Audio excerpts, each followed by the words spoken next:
చేస్తానని ఆయన చెప్తున్నారు. ఎవరు రాజేష్ నాథ్. ఒక్కరన్నా మంచిగా ఆయనలా? నువ్వు మంచి చేసినోడు అయితే నీ దగ్గరికి ఇంత ఉండదు కదా. మంచి అయిన వాళ్ళు వేలి మరి నీ గురించి మంచి చెప్పేటోళ్ళన్నా కావాలి కదా. నేను గత వారం నుండి నేను పోరాడుతున్నా కదా ఈయన మీద, నువ్వు ఇది ఇది అని. మరి ఎందుకు పాజిటివ్గా ఎందుకు స్పందన రావట్లేడు? అవునా కదా? మరి ఇప్పుడు రావాలి కదా, నాకు ఇది మంచి జరిగింది మీరు అన్ని తప్పడం అని నన్ను కూడా ఖండించడానికి రావాలి కదా. ఎందుకు రాలేదు? సరే నేను చేసింది తప్పు కాదు అని చెప్పుకోవడానికి ఈయనన్నా రావాలి కదా. ఎందుకు పిరికొల్లాగా లోపల దాక్కుంటాడు?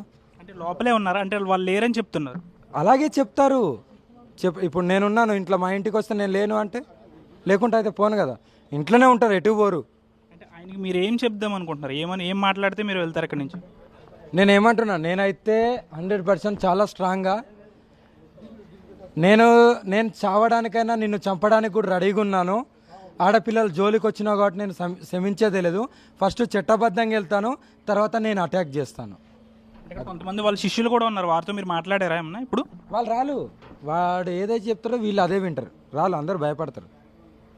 ఆ భయానికే బయటికి కూడా రాలు. అంటే ఈయన డబ్బు కోసమే ఈ వృత్తిలో ఉన్నట్ట? డబ్బు కోసమే, వేరేది ఏమీ లేదు.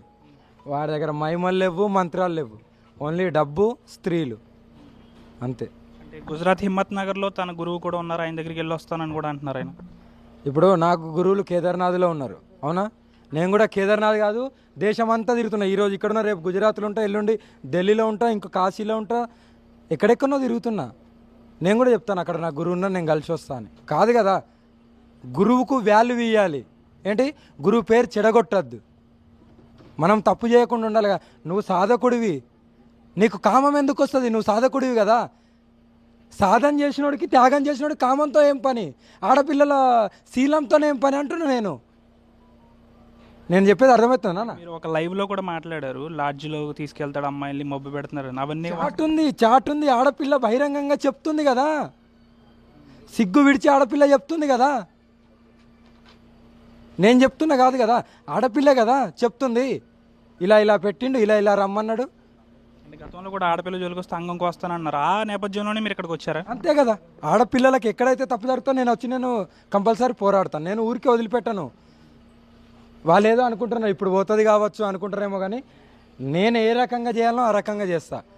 అంటే ఇక్కడ మీ పోలీస్ డిపార్ట్మెంట్ కూడా వచ్చింది, ఇక్కడ డిస్టర్బ్ క్రియేట్ చేయొద్దు, దయచేసి ఇక్కడ నుంచి వెళ్ళాలని వాళ్ళు కోరుతున్నారు కదా. మరి అందుకే వాళ్ళకు కూడా సహకరిస్తున్నాను. ఏదో జరుగుతుందంట, ఏదో ఎలక్షన్ ఇష్యూస్, దానివల్ల వాళ్ళకు కూడా మనం మర్యాద ఇవ్వాలి, తప్పదు. లేదన్నారు కదా, చూస్తాను. ఇంకో 20 నిమిషాలు అట్లా చూసి నేనేం చేయాలో నేను బాగా గట్టిగా మొదలు పెడతా. ఇంట్లోకి వెళ్ళి బయటికి వెళ్తే మనిషి తిరిగి వస్తాడో రాడో కూడా తెలియదు. నేను అంత పెద్ద కార్యాచరణ తీసుకుంటా. ఇంకా ఇక్కడే రాజేష్ నాథ్ అయితే ఇక్కడే ఉన్నారు, ఇక్కడ లేరా అని చెప్తున్నారు అంతే. అది భవిష్యత్ ప్రణాళిక ఏంటి? వీడిని మాత్రం వదిలిపెట్టేది లేదు. అంటే వదలనంటే ఏం చేస్తారు? ఏదైనా చేయడానికి, చంపడానికి కూడా సిద్ధంగా ఉన్నా. నేను చచ్చిపోయినా దగ్గర గన్నులు ఉన్నాయి కదా, మీ దగ్గర ఏమున్నాయి? నా దగ్గరనా? నేనే ఉన్నా. నా దగ్గర ఒక త్రిశూలం నేనున్నాను, చాలు. నేను చచ్చిపోయే ఆఖరి సెకండ్ అన్న వాడిని చంపేసి నేను చచ్చిపోతా.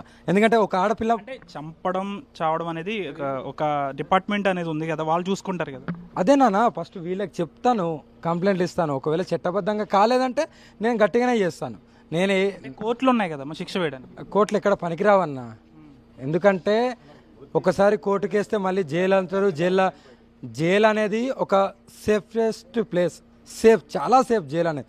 తినాలి, పడుకోవాలి, మంచిగా హ్యాపీగా ఉండాలి, అంతకుమించి ఏమి ఉండదు జైల్లో. ఇక్కడ న్యాయం జరగకపోతే చంపేస్తానంటారు ఆయన. 100% నాకు తృప్తి ఉంటుంది ఆడపిల్లల గురించి చేసిన అనేది. అంటే మీరు చంపితే మీరు కూడా జైలుకి వెళ్తారు? నేను వెళ్ళాను కదా, నేను కూడా అక్కడ దహనం అవుతా కదా. లార్డ్ శివ ఒక ఆడపిల్ల గురించి మంచి పని చేసి వచ్చినాను. లోక కళ్యాణం చేసింది చాలు నాకు. ఇలాంటి మూర్ఖులు ఉండబట్టి అఘోరులకే పెద్ద అవమానం ఇది. ఒకసారి ఆయన పిలిచే ప్రయత్నం ఏం చేస్తారు? మీ మాట ఇంటి ఆయన వస్తారేమో. మిస్టర్ రాజేష్ నాథ్, హలో రాజేష్ నాథ్, ఒకసారి బయటికి వస్తారా? మీతో మాట్లాడాలి. రాజేష్ నాథ్,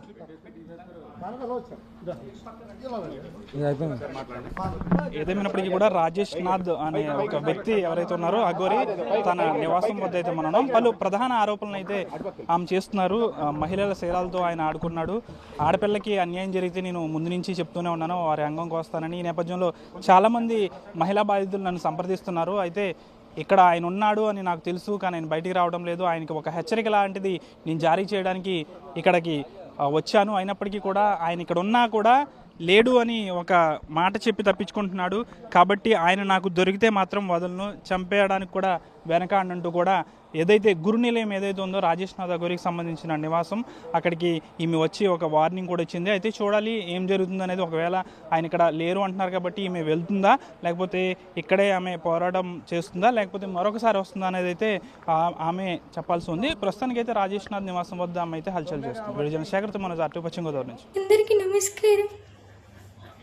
ఇప్పుడు నేను ఈ వీడియో తీయడానికి గల కారణం ఏమిటి అంటే, నేను నా పర్సనల్ ప్రాబ్లంతో బాధపడుతుండగా ఎవరికి చెప్పుకోవాలో తెలియని సమయంలో కొంతమంది నాకు చెప్పారు, తణుకులో ఒక గురువు గారు ఉన్నారు, ఆయన నీ ప్రాబ్లం సాల్వ్ చేయొచ్చు అని.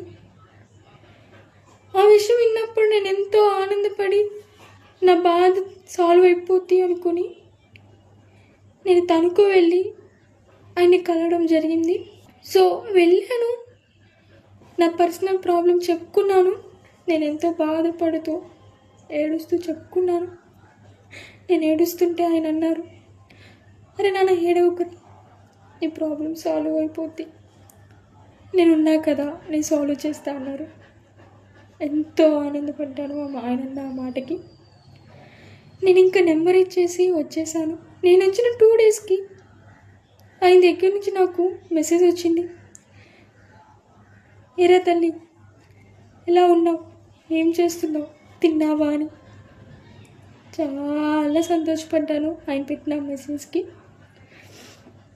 ఎందుకంటే ఒక తండ్రిలాగా నేను భావించాను, నాకు ఒక తండ్రి దొరికారు అనుకున్నాను.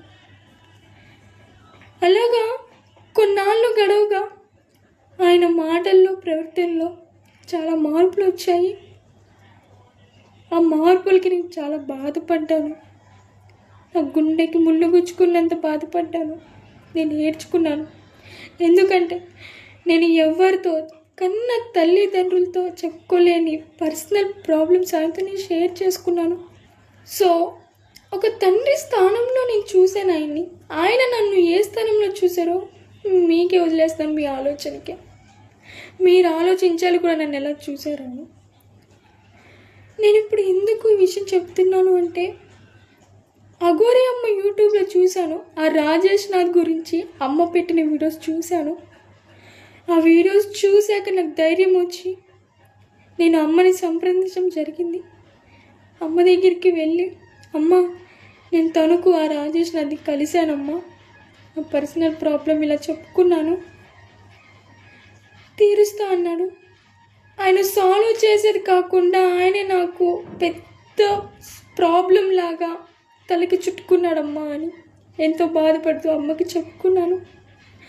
అమ్మన్నారు, అదే నువ్వు ఏడవకురా, ఆడపిల్ల ఏడిస్తే నేను చూడలేను, ఆడపిల్లకి కష్టం అంటే నేను ముందుండి వాళ్ళని రక్షించుకుంటాను, ఆడపిల్లలకి ఎటువంటి బాధ రానివ్వను.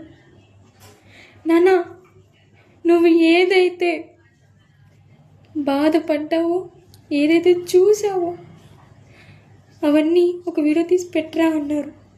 అమ్మ ఇచ్చిన ధైర్యం వల్ల నేను ఇప్పుడు ఈ వీడియో చేస్తున్నాను. ఒక ఆడపిల్ల వీడియో ముందుకు వచ్చి ఇలా చెప్పుకోలేదు కదండి, ఎందుకంటే ఫ్యామిలీ ప్రాబ్లమ్స్ వస్తాయి.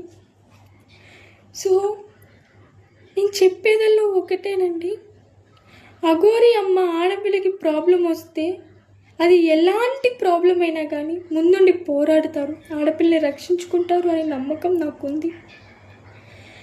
మీ ఇంట్లో ఒక కూతురిలా, ఒక చెల్లిలా నన్ను భావించి నా బాధని మీరు అర్థం చేసుకొని ఇంకా ఏ ఆడపిల్లకి ఇలా జరగకూడదని భావిస్తూ మనందరం అఘోరి అమ్మకి సపోర్ట్ చెయ్యాలి, అమ్మని వెనుకుని నడిపించాలి. ఇలాంటి విషయాల్లో కాకపోతే మనం ఇంకెప్పుడు సపోర్ట్ చేస్తామండి. సో నేను అందరినీ ప్రార్థించేది ఒకటే, అఘోరి అమ్మకి తోడుందాం, అఘోరి అమ్మని వెనుకుని సపోర్ట్ చేసి నడిపిద్దాం. అమ్మ ఈరోజు చెప్పారు కాబట్టి నేను ఈ వీడియో తీయడం జరుగుతుంది. నేను నా వంతు అయిన సహాయం నేను ఈ వీడియో ద్వారా అమ్మకు చేస్తున్నాను. ఇంకా ఏ ఆడపిల్లకి ఇలా జరగకూడదని చెప్పి నేను చేస్తున్నాను. నాలాగా ఇంకెవ్వరూ బాధపడకూడదు. ఇలాగా ఆ రాజేష్ నా దగ్గరికి వెళ్ళి మోసపోకండి. నేను ప్రతి ఒక్క ఆడపిల్లకి ఇదే చెప్పగలను. మీరు నమ్మి వెళ్తే ఆ నమ్మకం మీరు పోగొట్టుకోవాల్సింది. సమస్య చెప్పుకుంటారు, ఆ సమస్యని ఒక అలుసుగా తీసుకొని మళ్ళీ మనకి రివర్స్ మన తలకి చుట్టుకుంటారు ఆయన. సో దయచేసి ఆ రాజేష్ నా దగ్గరికి వెళ్ళకండి, నమ్మకండి. ఒక దొంగ అఘోరి ముసుగులో ఉండి చేస్తున్నారు ఇదంతా. సో నేను మిమ్మల్ని ఒకటే ప్రార్థిస్తాను, అఘోరి అమ్మకి వెనకుండి తోడుండి నడిపిద్దాం. ఒక కూతురులాగా సోదరిలాగా నన్ను భావించి మీరు నడిపించాలని కోరుకుంటున్నాను. ఇదే నా ప్రార్థన. ఉంటాను. మరిన్ని వీడియోస్ కోసం ఛానల్ ని సబ్స్క్రైబ్ చేయండి. లేటెస్ట్ అప్డేట్స్ కోసం వాట్సాప్ ఛానల్ ని ఫాలో అవ్వండి. ఆ లింక్ డిస్క్రిప్షన్ లో ఉంది.